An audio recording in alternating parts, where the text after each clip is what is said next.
We are ready to get started, which is good timing because I've been hearing you cheer and chant yourselves hoarse. So this is an hour to catch your breath, to not be sitting on the floor and not be joining a lineup to do something somewhere that's critical, but a first taste of what the intellectual community at Osgoode is like and what the academic experience, we hope, will help you explore in your own journey during the next 3 or 4 years. And ethical lawyering in the global community, as you probably have heard, will be a class that you start exploring right from the outset what the role of lawyers will be, what the role of advocacy involves, how lawyers fit in broader communities, in society, in government here, and of course, following the segment in January around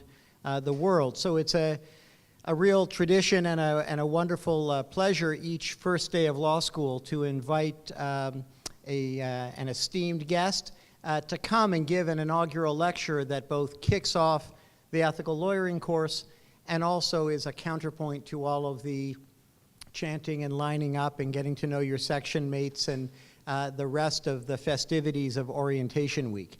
And this year, it's a particular pleasure as Dean to be here to welcome back David Lepofsky.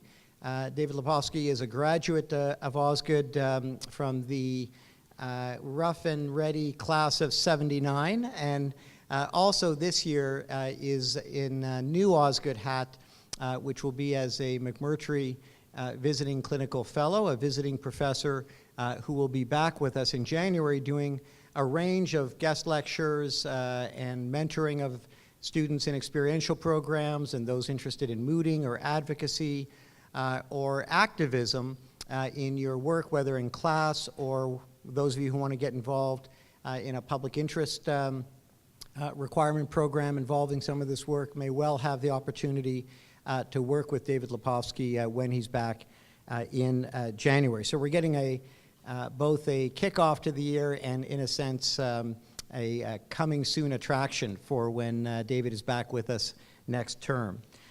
Now, I first ran into David Lepofsky well into his career. He began, and I'll just give some of the high points and will not belabor them because he wouldn't want me to, and he'll be telling a bit of his own story in any event.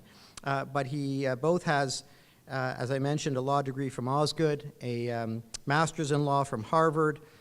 He's already been honored with LLDs, which are honorary doctorates from Queen's and Western. He's been a member of the Ontario Bar since 1981. And for his career, he's had a variety of roles, all of which have involved public service of one kind or the other. He began in the early 1980s until 1988 as counsel with the Crown Law Office Civil, often known to its friends and admirers as CLOC, which handles all the civil litigation and administrative law litigation for the province of Ontario. Moved over in the late 80s to the early 90s to the Constitutional Law and Policy Division of the government, and then settled in late 1993 with the Crown Law Office Criminal, where he has worked ever since, appearing before every level of court on some of the most interesting, significant, and compelling matters of criminal law that we've seen, and particularly under the Charter. This has taken on a bit of a dual role given his earlier interests in the Charter. And as an academic who has taught and written widely, David Lepofsky also has taught, I realize now, for up on 25 years, a seminar on freedom of expression down at the University of Toronto. And he's also done a number of other stints teaching and guest lecturing in a variety of fields. And in a sense, the way I came to know him is through a passion that's not represented in anything I've mentioned so far, and that is as a very talented and committed and perseverant activist for rights of people living with disabilities in Ontario and beyond. And in fact, the first time I heard him speak, I was a young lawyer, in fact just had finished the bar admission course, And the Law Society would bring in lawyers to give lectures on relevant topics. And David Lepofsky gave the lecture in the year I was called to the bar. And it was really the first exposure I had had to what was already by then an arduous journey of slow and hard-fought progress for people living with disabilities. And David Lepofsky was instrumental in founding, I think it was CAVL, which is the Canadian Association of Visually Impaired Lawyers, if I have it right, in addition to leadership with the Ontarians with Living with Disabilities Association that led to what we now refer to as legislation called the AODA, Accessibility for Ontarians with Disabilities Act, which has a series of milestones as we move progressively to an inclusive society, both for universities, for the private sector, for government. One significant milestone, I think, is January 2014, if I'm not mistaken. And we, in fact, at Osgood have been looking at everything from our website to how we publish law review articles to make sure we're not just keeping up and catching up, but hopefully leading the way in compliance with that. So David Lepofsky has had on as an academic, as a lawyer, as an activist and organizer, and as someone who has been deeply passionate about the legal community, about law and justice, about what lawyers can accomplish, especially when they step outside the conventional confines of what we think of as a lawyer's role. And I hope he touches on all of those matters in the lecture to come. Please join me in giving a very warm welcome back, Osgood round of applause for David Lepofsky.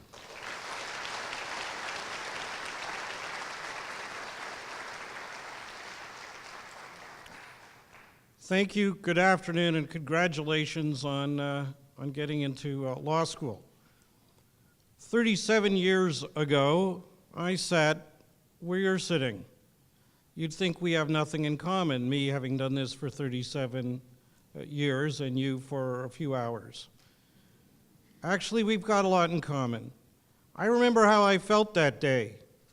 I was terrified. In fact, I was convinced that someone at the law school admissions office had screwed up. What am I doing here? I was later to learn that what I was experiencing is, in the world of psychology, got a name. It's called the Imposter Syndrome. People, some of you, many of you, who will be very successful may well feel that someone screwed up at admissions. Someone's going to cotton on at some point and realize you shouldn't be here, but you should. The thing is, I've heard it said that the only people who we should worry about are the people who don't have imposter syndrome, who think that it was God's gift that they finally be recognized to be here. They maybe should be thinking of something else to do. Welcome aboard. Let me introduce you to practicing law. The term may sound weird, but it totally fits. You will be practicing law from now until you retire. Why do we say that? Because we're always learning. From today until the last case you ever handle, you will always be learning, or should always be learning. And if you reach a point in time in your legal education here where you think, I've gotten everything they could teach me, it's time to move on, even though I got another year to go. Or you're in practice and you think, I already know all there is to know. That actually is the time you should leave the practice of law. Because we are always learning. You're embarking on a journey whose outcome is entirely unpredictable. Mine sure was, and I'd like to share a little bit about it with you. I will tell you how unpredictable it was in a nutshell. One of my specialties is constitutional law. I almost opted not to go to law school at all because I heard there was a course you had to take called constitutional law. I came here 37 years ago, hell-bent on being a corporate tax lawyer and accountant.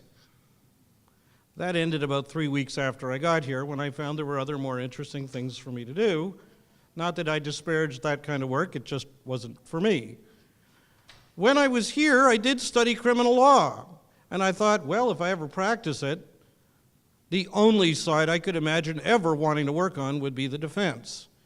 I have been a Crown in the Court of Appeal arguing criminal cases now happily for 20 years. I came to law school thinking that about the last thing I would ever be good at or even interested in is community organizing and community advocacy. Whether I'm good at it is for others to judge, but I will tell you it is what I spend a good amount of my extracurricular and volunteer time on. More about that in just a moment. Let me encourage you today to realize that the role of the lawyer is not just that which you will be talking about most of the time in law school, and that you brought with you as an expectation from watching TV or reading books. The traditional role of the lawyer is the counsel who acts for individual clients, goes to court for them, handles cases for them, or advises them in their personal or financial dealings, whether an individual or corporation.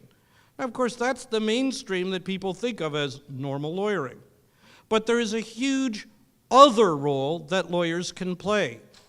Ethical lawyering includes both, and I encourage you on this first day of your legal education, in this first hour of any legal law lectures you're going to receive, to open yourself to the possibility, whether as a full-time job or, as has been in my case, as an extracurricular volunteer effort, to engage your services not just for individual clients and for pay, but on a pro bono or voluntary basis for causes or entire communities.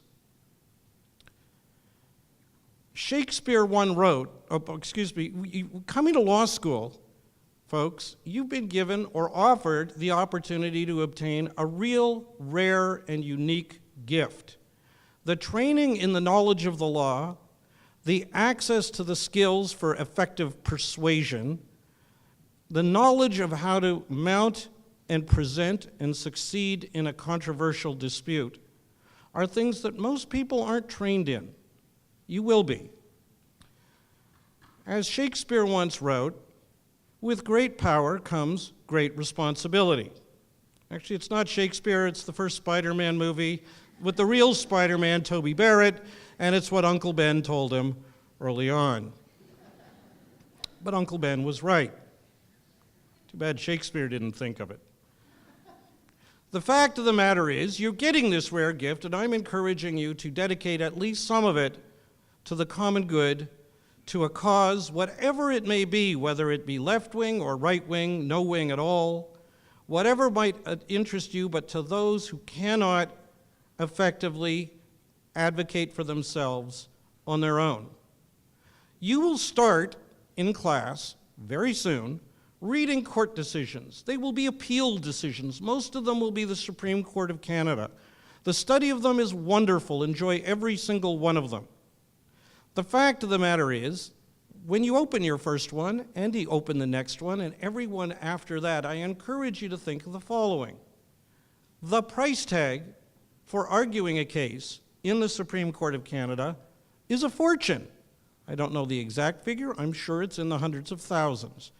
To be able to hire and pay a lawyer to prepare a case, argue it at trial, argue it on appeal, get leave to appeal to the Supreme Court of Canada, and then argue it in the Supreme Court of Canada, it costs a lot of money, whether individually funded or through legal aid or through some kind of insurance program. So the law that you will be reading about is law that is crafted for and available to those who can afford admission prices that can get that high. But the fact of the matter is, most people can't afford that. Most can't afford a lawyer at all, and many can't get access to dwindling legal aid services. So we need, as ethical lawyers, to fill the gap. We could fill the gap in part by helping individuals argue individual cases, but there are times when we can accomplish much more by taking on a cause, an issue, and helping a community advocate for reforms that will go much broader than one individual case or controversy might be able to achieve. Let me give you an illustration from my experience. I, as a blind individual, have had the good fortune over the past 37 years to be able to advocate for the equality rights of people with disabilities. Not just those who are blind, but all kinds of disabilities: physical disabilities, mental disabilities, intellectual disabilities, sensory disabilities. Imagine getting a card telling you where to go to vote on election day. Because you use a wheelchair, you can't use a conventional public transit system. You book a paratransit ride to go to the place where you're supposed to vote according to that card, but when you get there, you find out the election officials screwed up and sent you to the wrong polling station. You can't book another paratransit ride that day. They need at least 1 day's notice.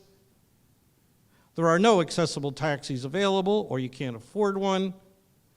And going back to the right polling station the next day doesn't help because the election's over.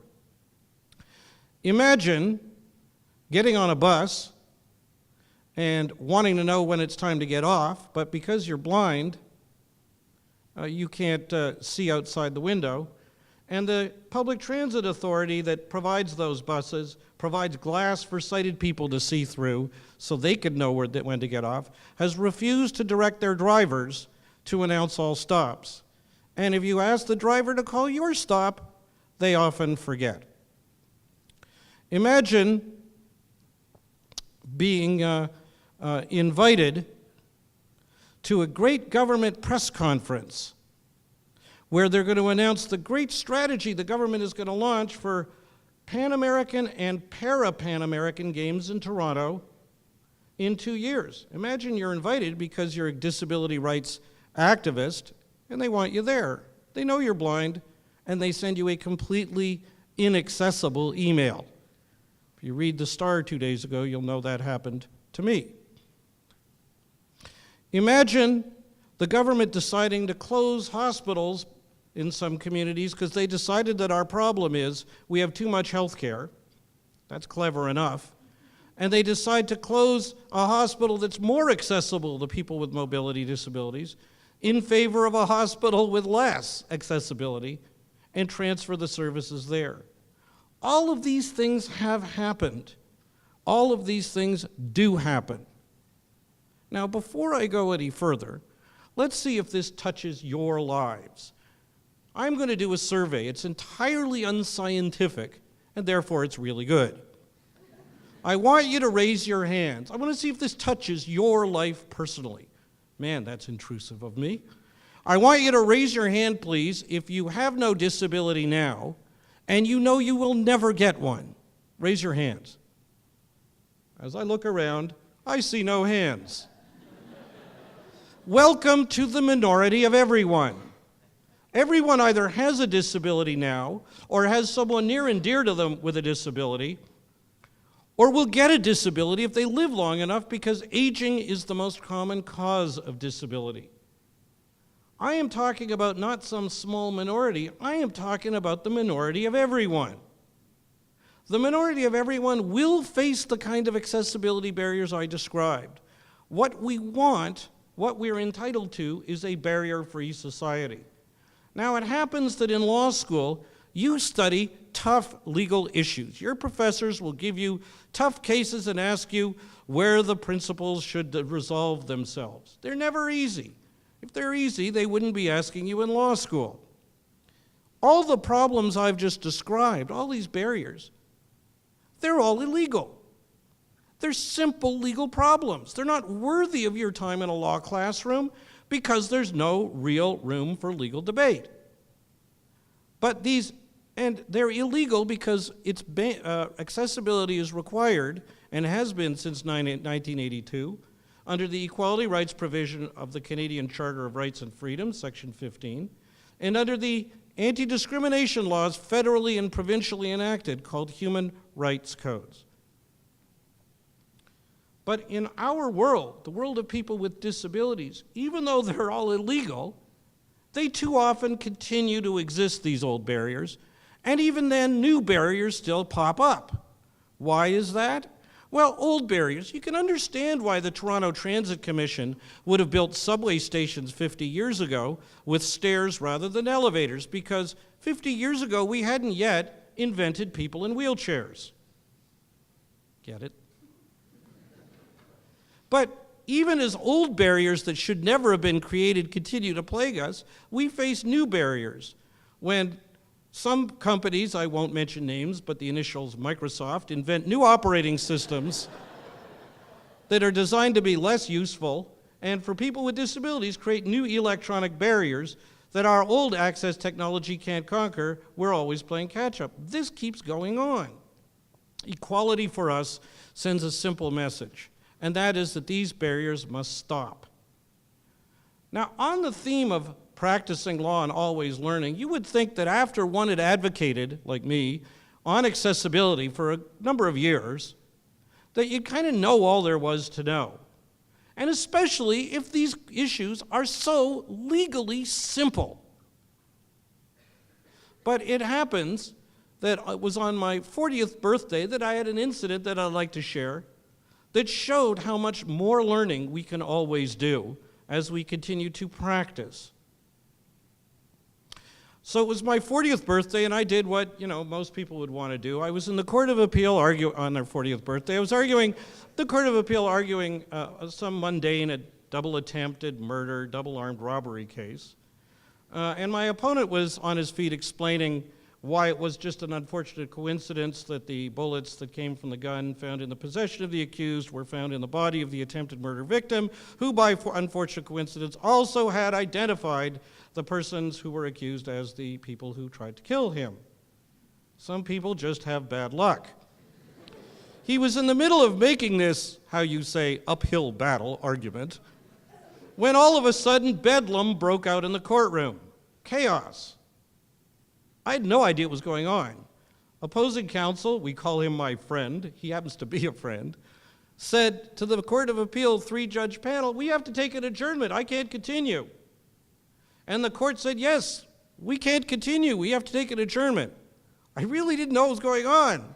I turned to my articling student, and since we lawyers are always known for our polite language, asked what the heck was going on.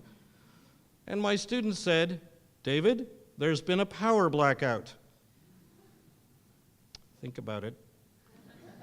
I never miss an opportunity for tactlessness. I leapt to my feet and said, "I'm ready to begin my argument." They took the adjournment. As the judges were filing out, I turned to my opposing counsel, who happens to be my friend, and said, "What is it with you sighted people anyway? You expect us to have lights in every single room you might walk into. Do you have any idea what that costs? Do you know what the condition of our economy is these days? Do you know what you're doing for global warming?" Actually, I didn't say that. We didn't know that term yet, but it's good in this line. "Half of every day of your life is spent in the dark. It's time for you to get used to it." Now, aside from illustrating my capacity for tactlessness, this episode actually illustrated two things that I learned and I carry with me to this day in the ongoing journey of learning. First, people without disabilities don't get up in the morning and ask themselves, "Gee, I wonder if I could get into that school where I got to go to school," or "I wonder if I can get on the bus that I need to take to go to work," or "I wonder if I'm going to be able to read the books at that library where I want to go to get a book and where I pay taxes to fund." They just assume they can do all of that. That's normal. They don't have to think about it. People with disabilities can't and don't think that way. Sighted people think there's going to be a light in every room. People with disabilities don't necessarily think there's going to be accessibility to every room. In fact, we know quite the opposite is the case. Equality for us would mean being able to make the same assumptions about the world around us that people without disabilities can make. Now, that first lesson for me was quite revealing, but the second lesson was equally compelling. If you were in that courtroom 30 seconds before the lights went out, and if you were sighted, you might have looked around and thought, "Oh, well, there's a lawyer with a disability over there. That guy has Braille on his notes. He's not looking at his computer screen. He has an earphone in. I guess the computer reads his notes to him," something like that.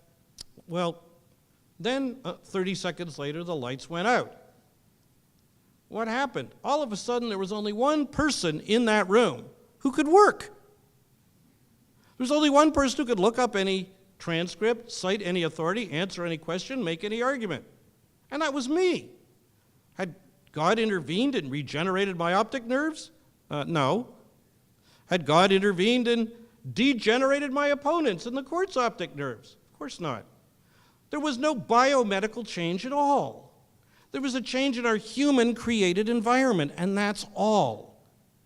Whether a condition is disabling is a function predominantly of our human-created environment. If we created a barrier-free society, barrier-free schools, workplaces, public transit, stores, and so on, people would have physical differences, but they wouldn't be limiting the way they are now. Not because of biology or medicine, but because of the human creative environment. Well, so that's the problem. What do we do about it? When I sat where you sit, I had no idea that this would become a cause that would occupy so much and enrich so much of my life. Let me take just a few minutes to take you down the unexpected journey I took. It began while I was in law school, based on something that we in the disability rights movement said so often in the 70s. Biggest problem facing me as a blind person is not my blindness, it's the attitudes of others, we said. Therefore, we figured, fix the attitudes of others. How do you do that? Educate them. So off on the public speaking circuit, I and many others went. What did we learn? Adults are hard to educate. That's why we send kids to school. I'd give talks, people would laugh at the jokes and think very much, and then the practices wouldn't change. And many of my colleagues found the same. So that led to the next stage in my unfolding evolution. There ought to be a law. So I and others, just as law school was winding up and when I was articling it in the bar admission course, I and others got involved in 1979, 1980, and 1981 in advocating for two major legal reforms that we ultimately won and for which we're very proud. We won an amendment to the Ontario Human Rights Code, which had previously banned discrimination based on grounds like sex, age, religion, and race, but not disability. We got it amended in 1982 to ban discrimination based on disability in goods and services, in employment, and the like. Big win. We were excited, and well, we should have been. Similarly, we fought for and won an amendment to the Charter of Rights itself. In 1980, Prime Minister Pierre Trudeau introduced a proposed charter. It had an equality provision that excluded disability in the way it was worded. We were not in, and we couldn't be read in. I was in the bar admissions course, and we didn't have access to email or fax machines or internet or any of that kind of stuff. We had to write letters on typewriters and mail them in to people and organize people using things like the telephone, the landline, excuse me. Heard of those? And we all managed to, in a number of us in different parts of the country, succeeded in winning the only substantive right that was added to the Charter of Rights in Section 15, a disability amendment that you'll see when you study constitutional law. You can see me with a lot more hair and a higher voice on YouTube if you Google me, with the presentation I made to the Joint Committee of the Senate and the House of Commons in December of 1980 when I was in the middle of my bar exams on 36 hours notice on a topic I'd never studied in law school. Sometimes the most amazing opportunities come up when we're least prepared, least expecting, and earliest in our careers. Don't miss those opportunities. Grab them. After winning these two major amendments to legislation, which, by the way, I was involved in fighting for in the case of the Human Rights Code at a coalition, in the case of the Human Rights Charter through separate action by a number of folks around the country, not even coordinated because we didn't have time. Took the lessons learned about how to organize disability coalitions and how to make the case to politicians, something we hadn't learned in law school, and rolled up our sleeves, and for the next year entered the next phase of this journey, educating the bench and the bar. We had these new rights. Let's train lawyers how to fight cases and win them, let's train judges on how to properly interpret them. I had the privilege of being involved, as well as many others, in that activity. Law lectures, writing articles, the whole bit. But after a number of years of doing this, it became evident in the early 1990s, to me and a number of others in Ontario, that even though the rights in the Charter of Rights were great, and in the Human Rights Code were great, and even though they were effectively being interpreted by our courts in a manner that was really quite helpful for us, we were still facing too many barriers. The old barriers continued. Every time an old barrier went away, it seemed like two more new ones popped up. And at the rate we were going, we could educate lawyers and judges till an eternity, and we were never going to meet our goal of a fully accessible and barrier-free society. This led to a new phase in my journey, which I did not foresee and was not trained for. And that was, starting in 1994, a number of us, a small group of us, about 20 of us, ended up in a committee room at Queen's Park during some legislative hearings. The story's too long to tell you right now, but find me in January and I'll tell you. But in a room where we forming a coalition to fight for a new law. We called it the Ontarians with Disabilities Act. It was not intended to replace the Human Rights Code and the Charter of Rights. It was intended to make sure they were effectively implemented. The problem we had learned, just the 20 of us, was that the Human Rights Code and the Charter of Rights speak in grand terms. Don't discriminate. Do accommodate. But that doesn't tell a restaurant owner that they shouldn't have one step at the front door, and they should have a Braille menu.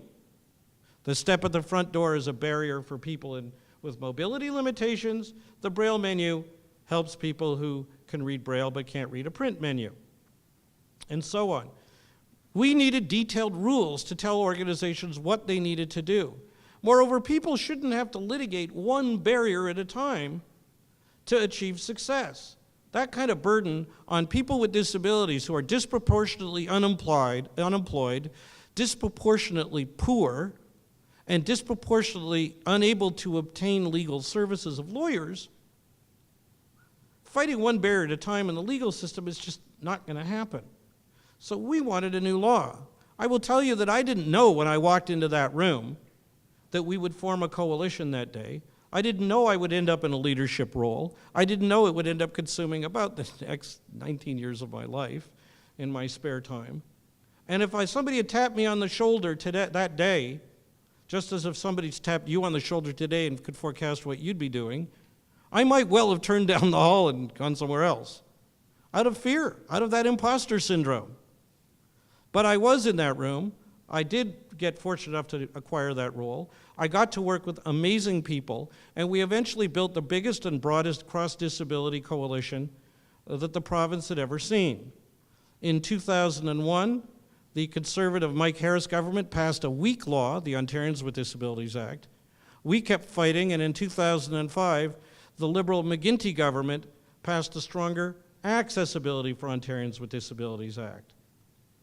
The story of how we learned to do this is too long for me to tell you, but in a moment I want to tell you a few lessons that may be helpful that you might glean even on your very first day of law school. What's important to understand is that these are the kind of things that can end up happening in our careers, if not on this issue, then on another one, if A, you go into that room, even if you know what's coming up, and especially if you don't, and if you are prepared to hold your breath and say, even if I feel that imposter syndrome, even if I have that anxiety of what the heck am I doing here, you figure out how to do it anyway. You learn by doing. That's why we call it practicing law. My journey continued in three other ways that I'm going to summarize very briefly. First, our coalition reformed after the 2005 law was passed. We'd achieved our goal. We formed a new coalition to get it effectively implemented. I have the privilege of serving in the leadership role of that coalition, and I'm learning the lessons not of how to try to get a law written, but how to get it effectively implemented and enforced. That has included such activities as backroom meetings with public servants, front room meetings with legislative committees, all sorts of things that we in law school didn't teach. I've also, through that activity, learned about the importance, through that activity, we learned not to take for granted the fact that a law was passed and just assume it will be effectively implemented. That the work of getting it passed, I had naively thought, was all the heavy lifting we had to do, that implementation was just going to be a technical project. I've learned since then that no, the political action and heavy lifting to get a law passed can be it could be just as much or just as exacting at that phase as it can be when we get to the stage of trying to get the law effectively implemented and enforced. If you want to learn more about that, you can check out the website at aodaalliance.org, aodaalliance.org. Another phase that's come since the law was passed was I learned about the journey into a more traditional role of an individual case. I said a few minutes ago that I asked you to imagine what it's like to be on a bus where the driver doesn't call all the route stops. That was happening to me and to blind people and others in this city for years. Same on the subways. This led me eventually to decide to resort to filing not one, but two successive human rights complaints. The first human rights complaint against the Toronto Transit Commission, Lepofsky v. TTC. It is so weird having a case named after yourself. Was decided in 2005. The TTC was found to have been violating the human rights of blind people in Toronto for a decade at least, and was ordered to announce all subway stops. That's why you now hear them. I then went to TTC around that time and said, if you got to announce all subway stops, surely you've got to announce all bus stops. Now you as first day law students could probably get your mind around that legal problem right now without any fancy schmancy law lectures from courses in legal procedure, administrative law, constitutional law, evidence, and so on. You might get it, I got it, everybody got it, except the TTC. Therefore, my second case, Lepofsky v. TTC, number 2. It's even weirder having two cases named after you. Won that case in 2007. I filed a Freedom of Information application to find out how much they spent on lawyers, and I found out that TTC spent a modest $450,000 public dollars from your fare box to their lawyers to oppose consistently and reliably calling bus and subway stops. Welcome to our world. And the final thing along this journey so far that I've been on that I can tell you about is learning alternative routes, discovering alternative routes to promote our agenda well beyond there ought to be a law, and indeed well beyond there ought to be a law effectively enforced. I and those with whom I collaborate have been involved in trying to find other ways to achieve our objectives beyond fighting and winning individual cases, going to the legislature, getting a law passed, or using the technical provisions of that law to try to get it effectively implemented and enforced. Just a couple of illustrations. People with disabilities can't make effective use of the law if they can't get into the courthouse. Our courts are full of barriers. I've had the privilege of serving on a body called the Ontario Courts Accessibility Committee. It's a joint committee of the bench, the bar, and the government, which is aimed at achieving a fully accessible court system. We have no statutory mandate, not created by law, but we're making some progress. If you go to the Court of Appeals website, you'll see a report with a roadmap on how to get us to full accessibility that we're trying to get effectively implemented. A second avenue I can offer you is we are trying to get the government to use money to talk. The provincial government spends billions each year on capital projects, new buildings, roads, highways, electronic infrastructure, and it spends billions more buying goods and services. We've been trying to make that money talk. We've been trying to get the government to commit that they will not use a dime of public money to create, exacerbate, or perpetuate barriers against people with disabilities. We've made some progress. We got further to go. Are there new challenges on the horizon for us? There sure are. I'll whet your appetite with just a couple. Elections. I can't mark my own ballot at my polling station. I have to have somebody else mark it, hope they get it right, hope they don't tell anyone, and hope it gets counted. One accessible voting machine is provided per riding now, which in some ridings means traveling, if you're visually impaired or have other disabilities, quite a long way. We've been in the vanguard of fighting for something that I bet you folks would find readily acceptable: telephone or internet voting. With an accessible program on your computer or smartphone, doesn't matter if the polling station's inaccessible or if the ballot is inaccessible, we should be able to mark it from afar. They do it municipally in 44 communities in Ontario, but of our provincial regulatory agency on elections, Election Ontario, doesn't trust it for provincial voters. If you're in Cobourg, you can vote municipally, but not provincially by phone or internet. We're fighting for accessible goods and products. I have in front of me an iPhone. It has built into it, thanks to Apple, a screen reader. I don't have to pay anything extra to get it talking. We'd like to see that uniformly happening across other products. We'd like to see Ontario's economy generating accessible products for sale to the billion people with disabilities around the world, the disability market that others are going to gobble up if we don't conquer it first. It is for that reason that we successfully fought to get the accessibility portfolio in the Ontario government moved from the Social Services Ministry, where it didn't belong, to the Economic Development Ministry, where it did. We wanted accessibility to be not seen as a social service, but an economic necessity. Again, they didn't teach us this in law school. And so these are just a few illustrations of where we're going. Now, let me now talk about what you could learn from this. Is the lesson that law school education is irrelevant? Absolutely not. Somebody at some point in your 3 years here are going to tell you that what you do in these halls is nothing like the real world. Let me tell you two things. Firstly, I've been out there for 37 years. I've yet to find the real world. If you know where it is, could you let me know? Surreal, maybe. Unreal sometimes. But the tools you will get in the classrooms in this building will give you the knowledge and the skills to find solutions, to invent strategies, to think of ways of getting around problems. So it's not that this is not a trade school. So you go to criminal law, you learn how to argue a criminal trial, you walk out and the next day they give you a criminal trial. You take a course in constitutional law and the next day you're ready to argue a constitutional case. No, this isn't a trade school.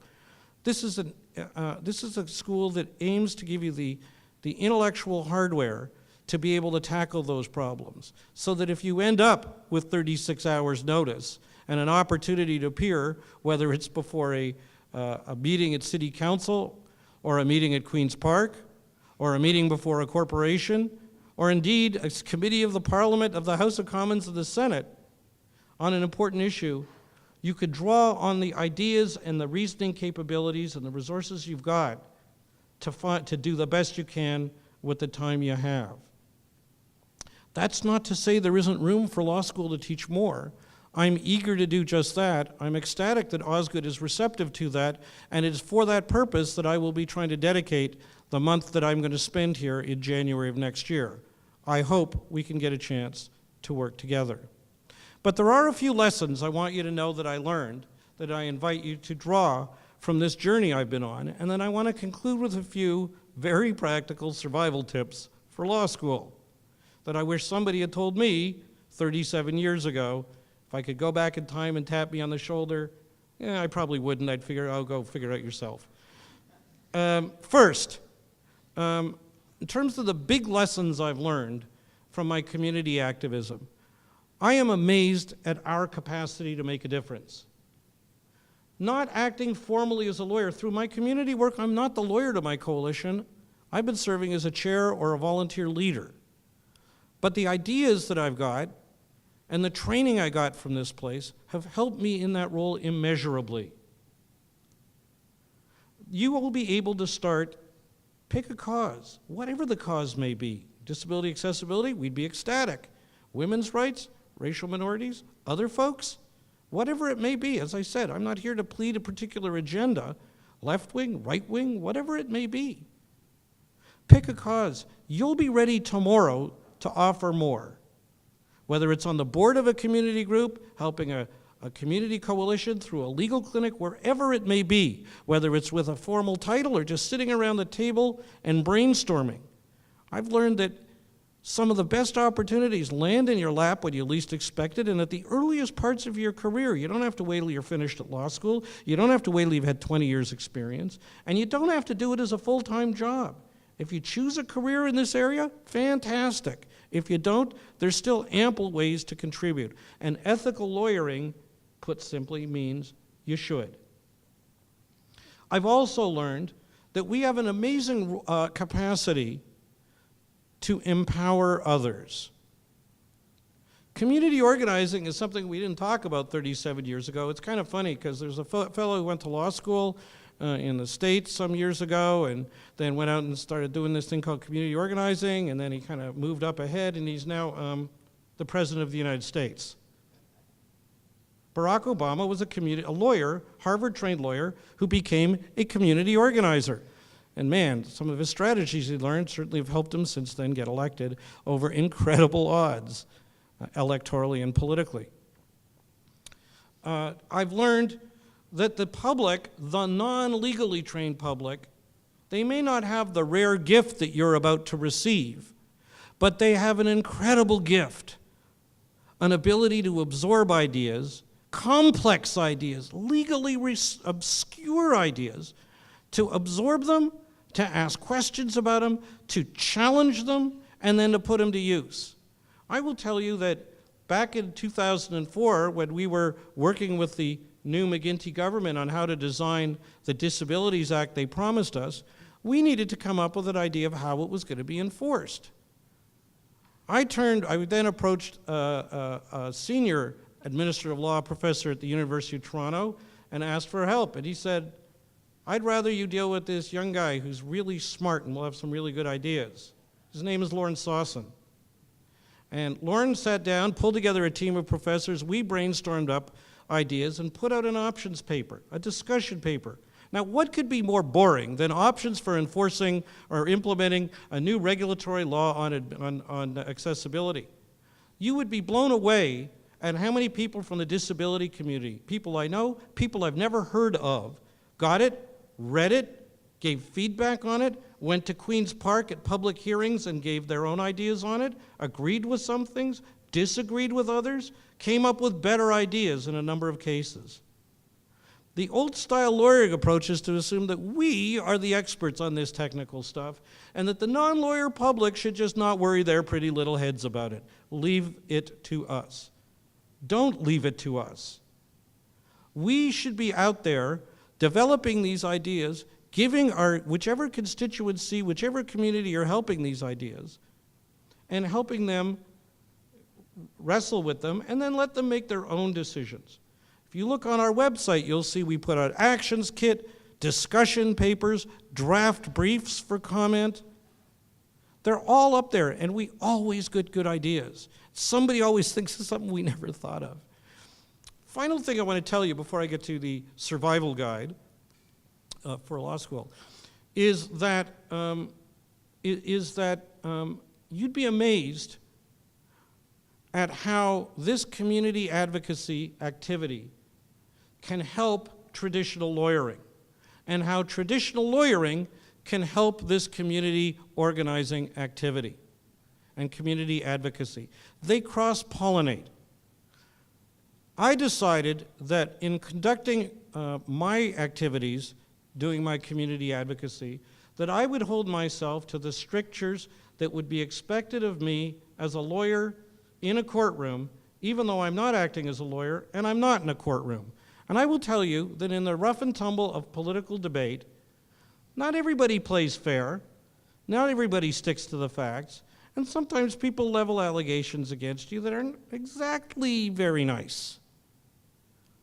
I decided early on that I would stick to the same high standards that are expected of ethical lawyering, whether I'm in a courtroom or a news conference before a standing committee of the legislature or in the back rooms having private meetings.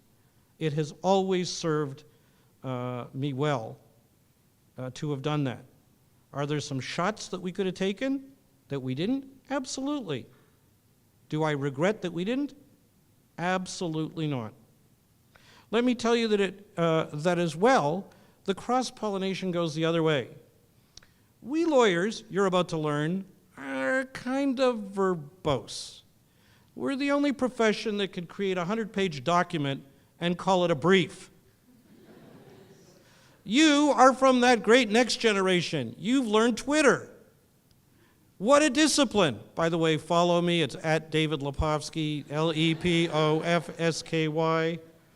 David Lepofsky, no dots. Anyway, yes, we'll take a moment while you take out your smartphones. Okay. But the discipline of learning to tweet is something I think should be mandatory for all lawyers. Justice John Laskin of our Court of Appeals summarizes oral advocacy brilliantly by one expression: forget the wind-up, get to the pitch. That's what Twitter is. Similarly, while I'm used to arguing in courts, I've had to learn to argue on the CBC. The Supreme Court of Canada may give me 10 minutes to argue a constitutional intervention. Sometimes the CBC will give me 10 words. I've learned to make each one count.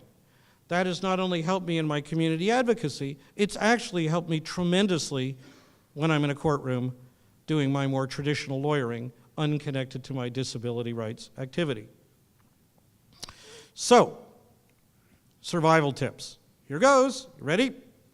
Number 1, do not be surprised if the very first case you read, in the very first case book you're given to read, you can't figure out who won. I remember it well. Contract law, Hadley and Baxendale. They found for the appellant. What's an appellant, and what were they looking for that they found it? You're going to spend the first month trying to find this impenetrable language penetrable and to try to learn to speak like it. Eventually, spoiler alert, you're going to find out it's not you, it's us. We're lousy writers. It's not that you can't understand it because you're not smart enough. It's that half the time it's really badly written. You could spend the first month of your life trying to sound like a lawyer in that sense, and then you're going to spend the rest of your life trying to not sound like a lawyer because you drive people nuts. What did you say? What did that mean? Get ready for trying to, the new fad in recent years in lawyering is called plain language. That's another way of saying, can you please tell me what the heck you're talking about? It's a worthwhile thing to pursue in all of your activities. But don't be surprised if early on you find this stuff a little hard to read. It's not you, it's us. Next, let me encourage you to view every day of your legal education like a very soggy washcloth.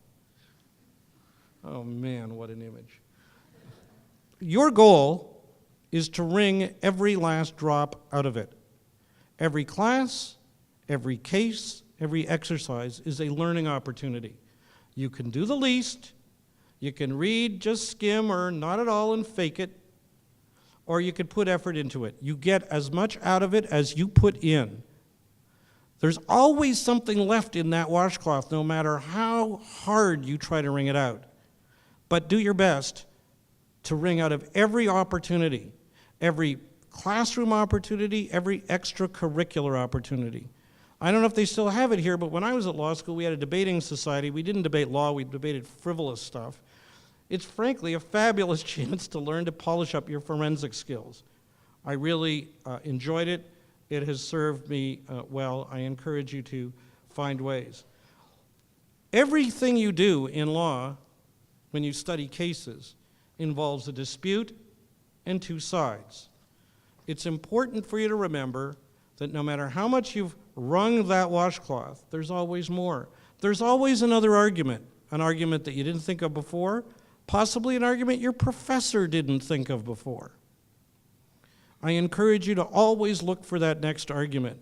In my years lawyering, I have found least effective those lawyers who look at a case, get a notion of what it's about, and then just ride that notion.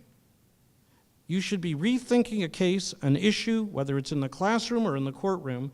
You should be rethinking it every moment up to the door of the courtroom and even past that, and ready to change, ready to grow, ready to shift gears so that you might come up with something better. Let me also suggest to you that law is an unusual profession.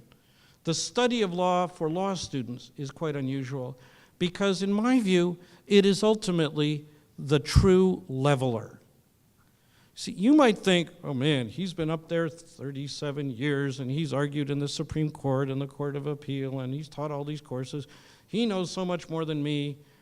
In a discussion with him, in a class with him, or professors who've been teaching and writing books, I could just listen and parrot what they say. Wrong. Your ideas are as worthwhile as our ideas.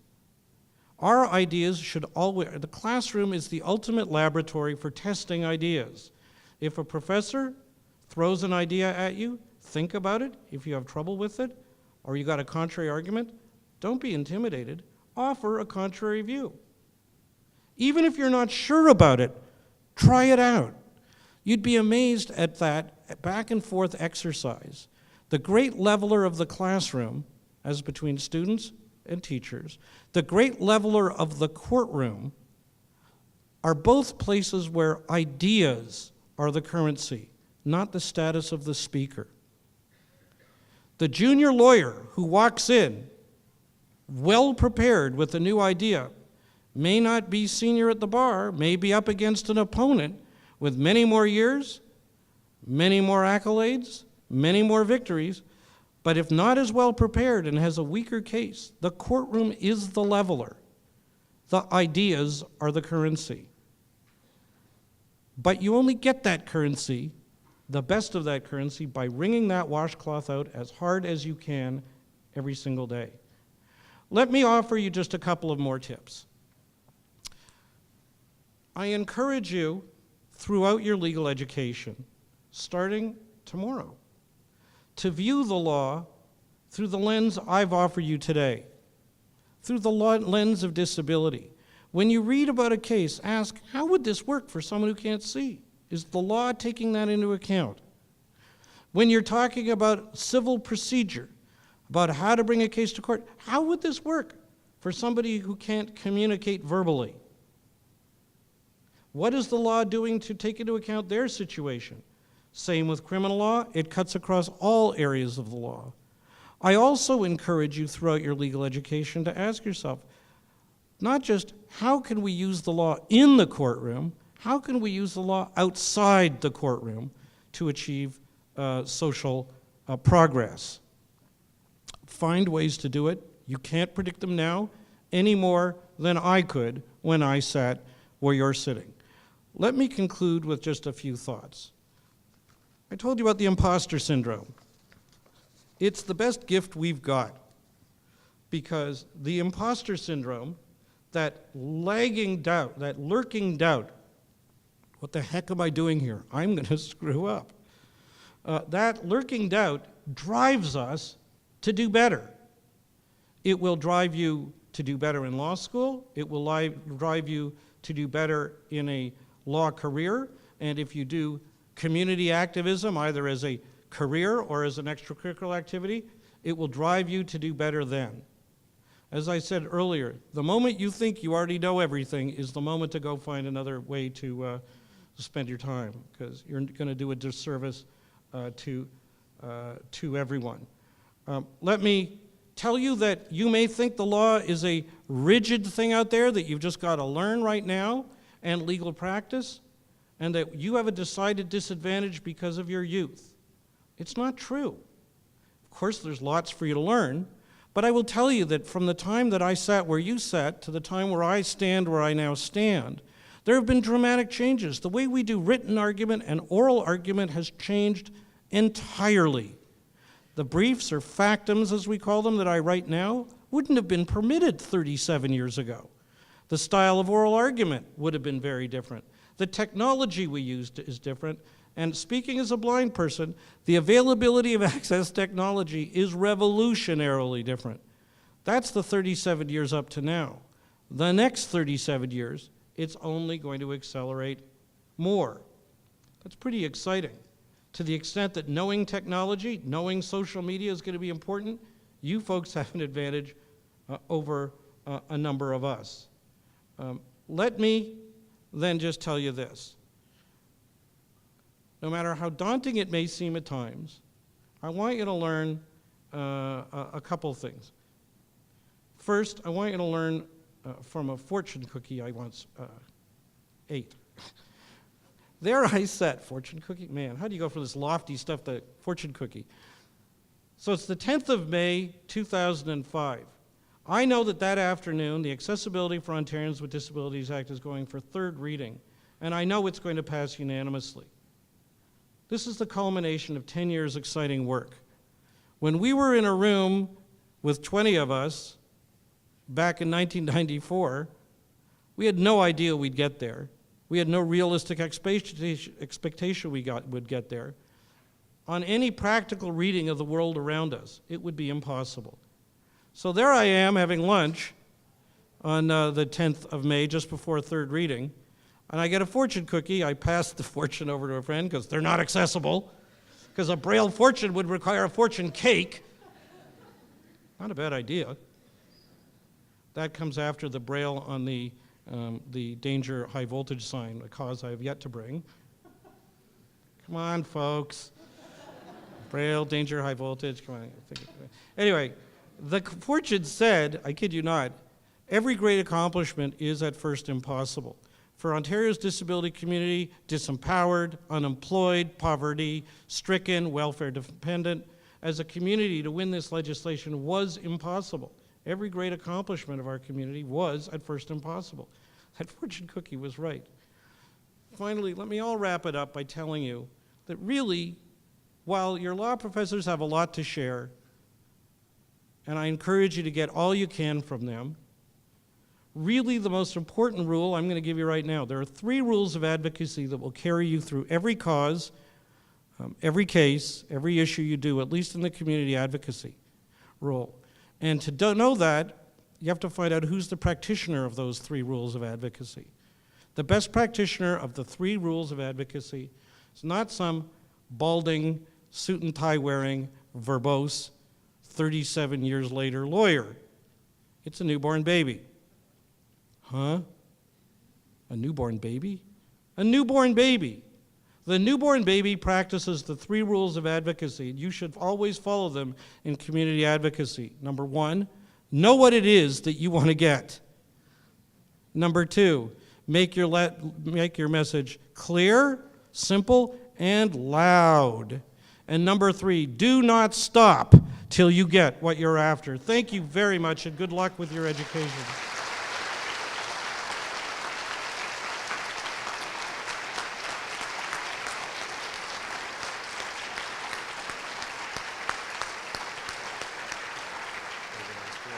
Thanks very much.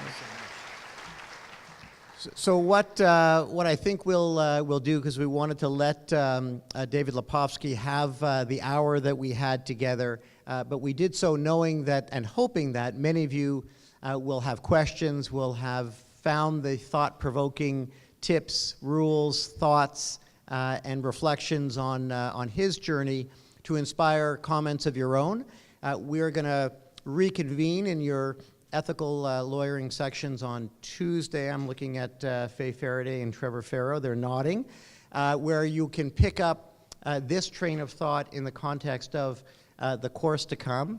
And as David said, he'll be back in January for what we hope to be encouraging him to sing for his supper on a daily basis. He'll be with us on a full-time stint for that month, and we have him booked on a number of guest lectures, open sessions, opportunities for you to come speak to him and share your thoughts. And of course, if anything comes to you that you really want to reach out and connect with him over, apart from his Twitter feed, we'd be happy to put you in touch by email or otherwise. So I know you've got a trip down our memory lane to Old Osgood, where it all began, coming. And I think Stephen is around somewhere. I'm going to invite up to tell you where to go, but let me ask you one last time to thank David Lepofsky for the wonderful remarks.